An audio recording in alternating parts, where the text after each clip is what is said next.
All right, troop 10, hut! Forward march. Do something. Welcome to Fort Irving.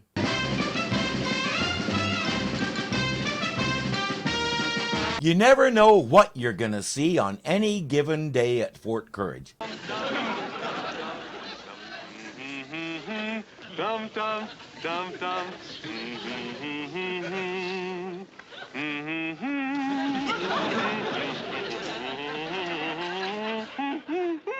It's possible things are a little too quiet on this part of the frontier. Sergeant O'Rourke reports that the stage has just arrived with the musicians. Keep practicing, men. Now, we've invited quite a few ladies to this military ball, and we should show them that we're lighter on our feet than our horses. So there is a reason for this besides boredom. In fact, they're expecting a VIP. After all, this is the first time that General Watson's wife has ever picked Fort Courage to host a military ball. Yeah, well, don't you worry about a thing, Captain. My friend over in Dodge says that this new group from Boston is absolutely great. Well, I hope so. If you remember, last year, Mrs. Watson imported that Hungarian string quartet. Oh, yes, sir, I remember. The Goulash Four. String quartets were a common way of providing music for events like this because they were loud enough to be heard but small enough that you could put one together fairly quickly. All the major classical composers wrote for string quartets, and you'd be surprised how many of the tunes you'd recognize from other places. After all, imitation is the sincerest form of plagiarism. Hey, look at Janie there, all decked out in her new ball gown. Say, Janie, you look terrific. Yeah. Do you like the dress, Wilton? Are you sure you're all the way in it, Jane? Oh, Wilton, you're so old-fashioned. Oh, trust me, Jane, you ain't seen nothing yet.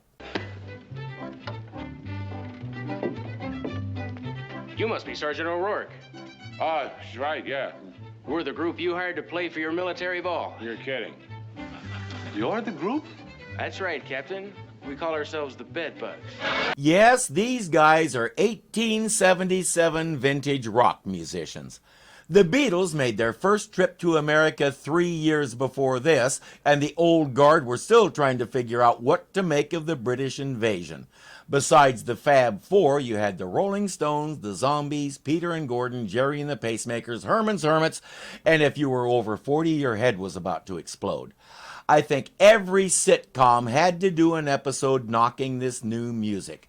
On Petticoat Junction, the girls formed their own band they called the Ladybugs, and the old folks hated it. On The Mothers-in-Law, the kids talked their parents into sponsoring a band called the Warts. The Beverly Hillbillies were holding a party, and Jane said she could get a band for them. She'd say, I can probably get the Lizards or the Toads, and Granny would interrupt and say, you just let me take care of the food. There were others I can't remember. It was easy to tell which generation was in charge of these shows, and we teenagers made fun of them for making fun of our music. Good times.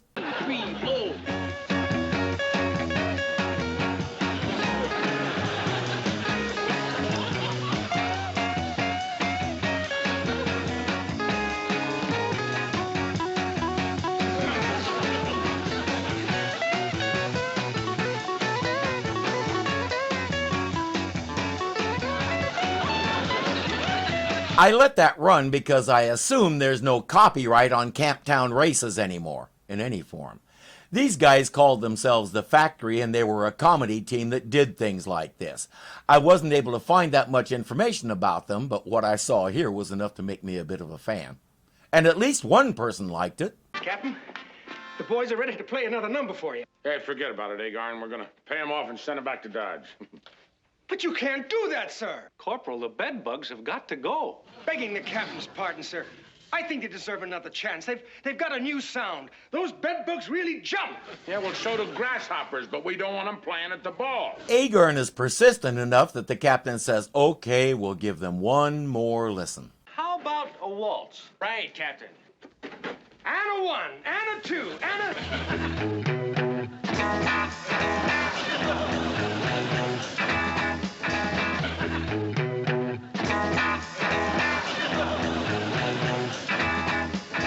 You can tell them to stop, Corporal. You can tell them to stop.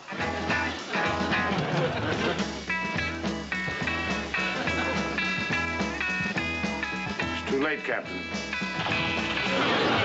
At last we know the truth. They don't put a cannonball in the cannon. It's the noise that brings the tower down. So if they fill the cannon with soapy water and put a straw in the fuse hole and turn it into a bubble cannon, that won't happen anymore. Agarn is all excited, but the captain says they won't do for this event. I'm sure there are events that their music is appropriate for, but this isn't one of them. The band will be paid in full, and the Army will buy their stage tickets back to Dodge City. Don't worry about us, Agarn. We're gonna make our fortune on the saloon circuit. As soon as we find a manager with a good ear for music, showmanship, and brains. Agarn's wheels are turning so fast his hair is on fire. Captain Parmenter, under Articles of War 71, Section 2, Subparagraph 9, which allows a soldier to buy his way out of the Army, I am now so doing. If I'm O'Rourke, my first question is how much of that is O'Rourke Enterprises money? Hey, Garn, are you out of your mind? Now, Corporal, the last time you bought your way out of the Army, it was for one of those get-rich-quick schemes. What is it for now? I am going to manage the Bedbugs. Why are you going to manage the Bedbugs? To get rich quick. Yeah, have fun with that. For every band and manager who get rich and famous, there are several thousand who didn't. It's a good thing this isn't the Hunger Games because the odds are not in your favor. O'Rourke says, let's arrange his first booking at the Fort Courage Saloon, if you know what I mean. The men will know what to do. Ah, Sarge, baby. Agarn has a thing about tall hats. You're a doll for arranging this booking. Yeah, well, I can't take all the credit. I mean, the captain here was a big help. Of course, we don't want to see you leave the troop, Agarn, but we want your new career to get off to a flying start. You're all heart, chickie sweet. He also likes to make up what he thinks are showbiz type expressions. Emphasis on what he thinks are showbiz type expressions.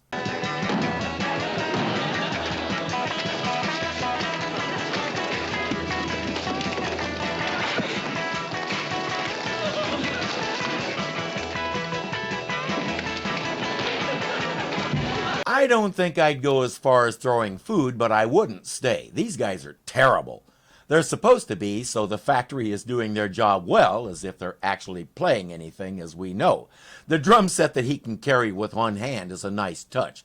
I hope whoever in the prop department came up with that got a nice bonus. Well, fellas, it's certainly been nice being in showbiz, and I want to wish you a lot of luck on the saloon circuit. Not us. When's the next stagecoach leave for Boston? Yeah, well, not till tomorrow morning, I'm afraid. Could we get a hotel room for the night? Listen, if I were you fellas, I wouldn't stay in town tonight. Agarn, why don't you take him up to the Hakawee camp for the night? And by the way, he just happens to have some re-enlistment papers handy since Agarn is getting out of show business. I guess the West just isn't ready for their kind of music. The East wasn't either, but we won't talk about that. But something strange is happening at the Hakawee camp. Start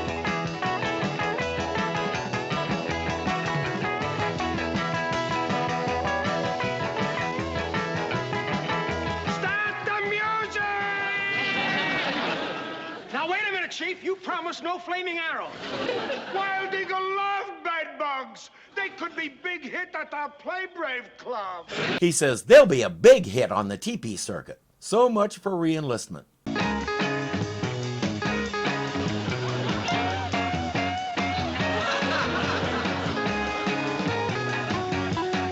But before they could go on the circuit, Agarn spent 3 days in the jail teepee for littering. We all know that Corporal Agarn is always getting imaginary illnesses.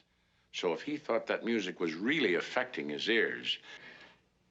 Oh, Sergeant, I think I'm going to like this. They invite Agarn to the fort for a formal farewell from the troops. Captain, baby. Sarge, sweet. Come, chickie. Nice to see you, Agarn. What'd you say, Captain? The captain said to see you... Could you fellas speak up a little? Agarn, the captain. Dobbs starts blowing assembly and the men come running.